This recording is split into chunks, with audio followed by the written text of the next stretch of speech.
हाँ जी friends, welcome to the channel. स्वागत है आप सभी का आपके अपने YouTube channel learn with Simi में। जैसा कि आप लोगों को पता है कि हम लोगों के 15 चैप्टर्स कंप्लीट हो चुके हैं।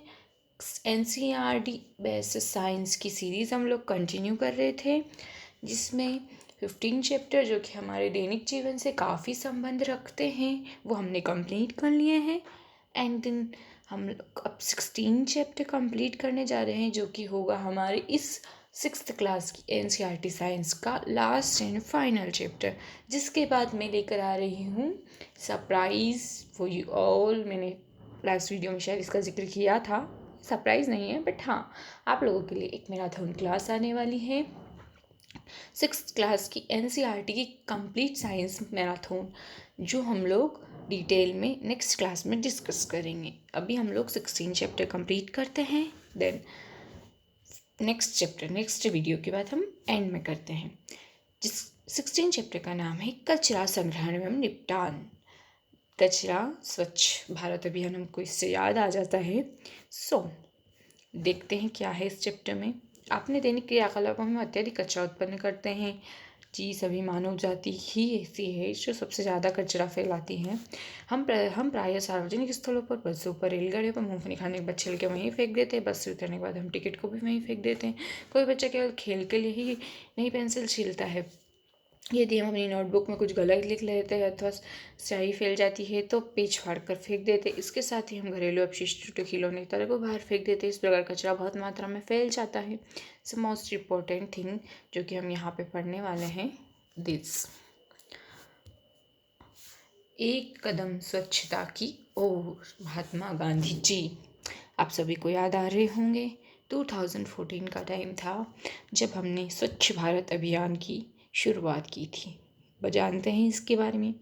भारत के प्रधानमंत्री ने 2 अक्टूबर 2014 को स्वच्छ भारत अभियान का शुभारंभ किया। इस अभियान का लक्ष्य 2 अक्टूबर 2019 तक खुले में शौच से मुक्त भारत का निर्माण करना है। मतलब कि अधिक से अधिक शौचालयों का निर्माण करना, जिससे भारत में स्वच्छता का विकास हो और हम देश में अधिक से अधिक स्वच्छता फैला पाए। ठीक है। बुजुर्ग विद्यालयों के बच्चों ने कचरा का निपटान नामक एक परियोजना प्रारंभ की। इस परियोजना में उन्होंने जो सीखा, उनमें से कुछ बातों पर चर्चा हम इस अध्ययन में करेंगे। ठीक है। कचरे का निपटान कैसे होता है ये देखते हैं हम लोग। सफाई कर्मचारी कूड़ा एकत्र करके ट्रकों द्वारा निचले खुले क्षेत्रों में, जहाँ गड्ढे गड्ढे होते हैं, ले जाते हैं। इन खुले क्षेत्रों को भराव क्षेत्र कहते हैं, जहाँ कचरे के उस भाग को जिसका पुनः उपयोग किया जा सकता है, उसी रूप में उपयोग न किए जा सकने वाले कचरे से पृथक किया जाता है। इस प्रकार कचरे के में उपयोगी और अनुपयोगी दोनों अवयव होते हैं। अनुपयोगी अवयव को पृथक कर लेते हैं और फिर इसे भराव क्षेत्र में फैलाकर मिट्टी की परत से ढक देते हैं। जब यह भराव क्षेत्र पूरी तरह से भर जाता है तब प्रायः इस पर पार्क अथवा खेल का मैदान बना देते हैं। लगभग अगले 20 वर्षों तक इस पर कोई भवन निर्माण नहीं किया जाता।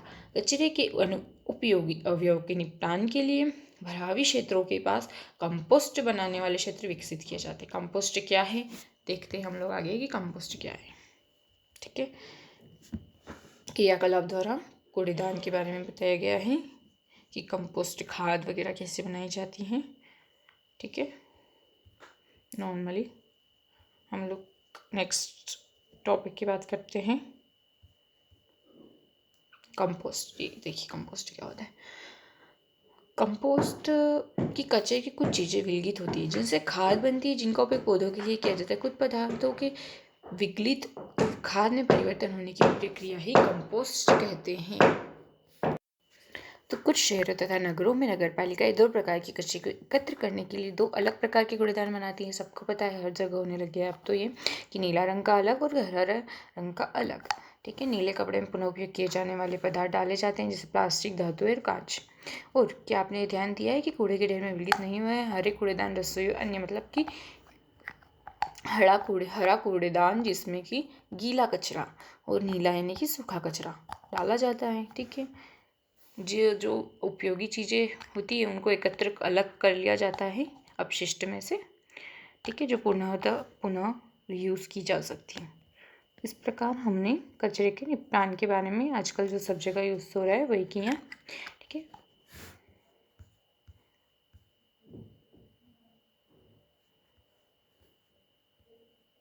हाँ देखिए, ये दिया हुआ है कि यहाँ पे हानिकारक पत्तियाँ जलाने से हानिकारक गैसें उत्पन्न होती है जो कि वायु प्रदूषण करती है। ये इसका अभिप्राय गैर कानूनी अपराध से था।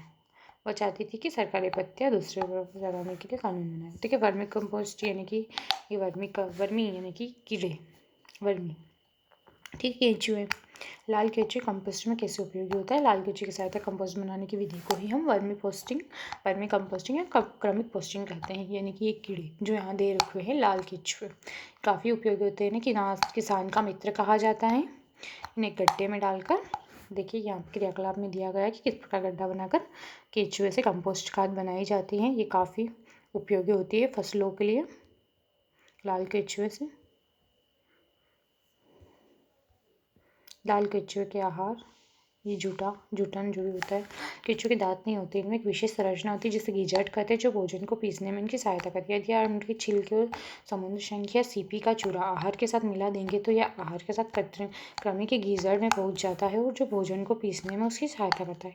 कोई लाल कृमि एक दिन में अपने शरीर के बाहर का लगभग बराबर आहार खा सकता है। लाल केंचुए बहुत गर्म और ठंडे वातावरण में जीवित नहीं रह सकते। उन्हें अपने आसपास नमी की आवश्यकता होती है। यदि आप अपने केंचुओं को भली-भांति देखभाल करते हैं तो एक मास में इनकी संख्या दुगनी हो गई जाएगी। ठीक है। 3-4 हफ्ते के अंतराल अपने गड्ढे का सावधानीपूर्वक परीक्षण करते रहें। ठीक है। ये सब काम वर्मी कंपोस्ट से खाद बनाने का उपाय दिया हुआ है। आज भी गाँव में यूज़ होता है इनका, शहरों में काफ़ी कम यूज़ होता है, बिकॉज़ वहाँ पर शहरों में इतना टाइम होता नहीं है किसी के पास कि वह ऐसा कुछ करके, इन्हें टाइम देना ज़रूरी होता है। ठीक है। सोचिए और फिर फेंकिए। देखिए, कूड़ेदान निकटवर्ती कूड़ा घर कैसी हालत होती है कूड़ा कचरे की। आजकल तो वैसे सफाई का ध्यान रखा जाता है। ये सारी चर्चा की गई है कि कैसे कैसे खरीदी गई वस्तु गई थैलियों के साथ नानो। हाँ, ये मोस्ट इम्पोर्टेंट है कि आजकल प्लास्टिक की थैलियाँ कम यूज़ में की जा रही है। लोग भी स्वच्छता का ध्यान रख रहे हैं, क्योंकि प्लास्टिक कई सालों तक ज़मीन में दफन करने के बाद भी नष्ट नहीं होता है और उसे रीयूज़ कब तक आराम से हम लोग कई साल तक यूज़ कर सकते हैं, इसलिए वो ख़राब नहीं होता है या फिर गलता नहीं, इसलिए आजकल कपड़े की थैलियों का इस्तेमाल किया जाता है, जो कि अच्छा है। देन ये कहानी पूरी दी गई है कि कैसे कैसे हमें इनसे इम्पोर्टेंट चीज़ पढ़नी है। प्लास्टिक वरदान या अभिशाप, जैसा कि मैंने आपको भी बताया है कि प्लास्टिक कैसा होता है। पॉलीथीन की थैलियों का निपटान बहुत बड़ी समस्या हो चुकी है हमारे लिए। आजकल वैसे भी कम यूज़ होता है, लेकिन हाँ यूज़ कर रहे हैं, जिसका सरकार ने काफ़ी नियम प्रतिबंध कर दिए हैं कि प्लास्टिक कहाँ यूज़ होगा कहाँ नहीं होगा। इसलिए हमें भी बाहर या बाज़ार जाते वक्त कपड़े की थैलियाँ ही ले जानी चाहिए, ताकि हम प्लास्टिक का कम से कम यूज़ कर सकें, घर में भी कम से कम यूज़ करें। ठीक है। ये सारी दी गई है कि हमें क्या क्या करना चाहिए। मैं आपको एक बार ब्रीफ में बता ही देती हूँ।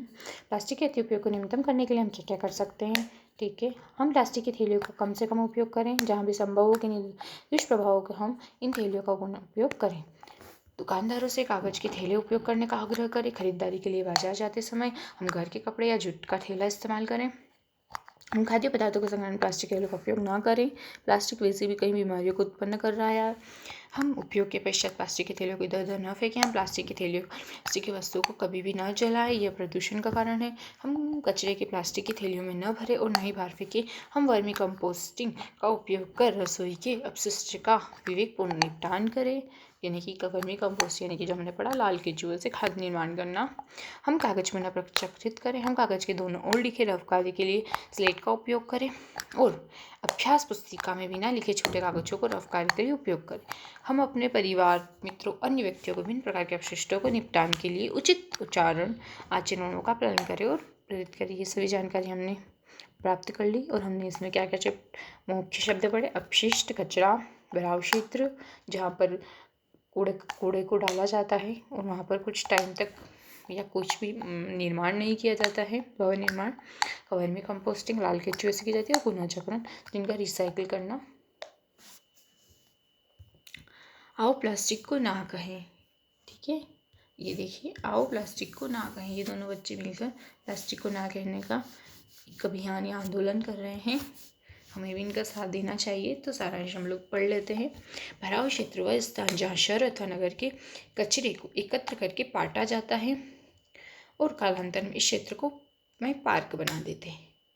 रसोई घर के अपशिष्ट सहित पौधों एवं जंतु अपशिष्टों को खाद में परिवर्तित करना ही कंपोस्टिंग कहलाता है। रसोई घर के कचरों को क्रमिक या लाल केंचुए द्वारा कंपोस्ट में परिवर्तित करना वर्मी कंपोस्टिंग कहलाता है या फिर क्रमिक कंपोस्टिंग भी बोलते हैं। कागज का पुनर्चक्रण संभव है तथा पुनर्चक्रण द्वारा बने कागज से उपयोगी चीजें बनाई जा सकती हैं।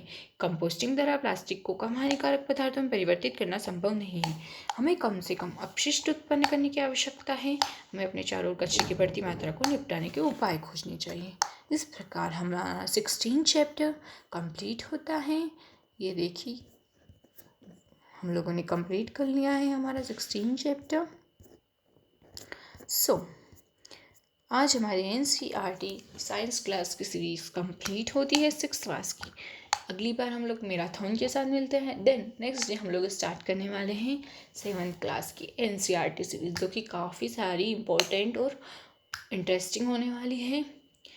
6th क्लास से भी ज़्यादा इम्पोर्टेंट, और वो NCERT 7th क्लास की है। तब तक के लिए keep watching, keep planning. Please like, share and subscribe my channel. Thank you for watching.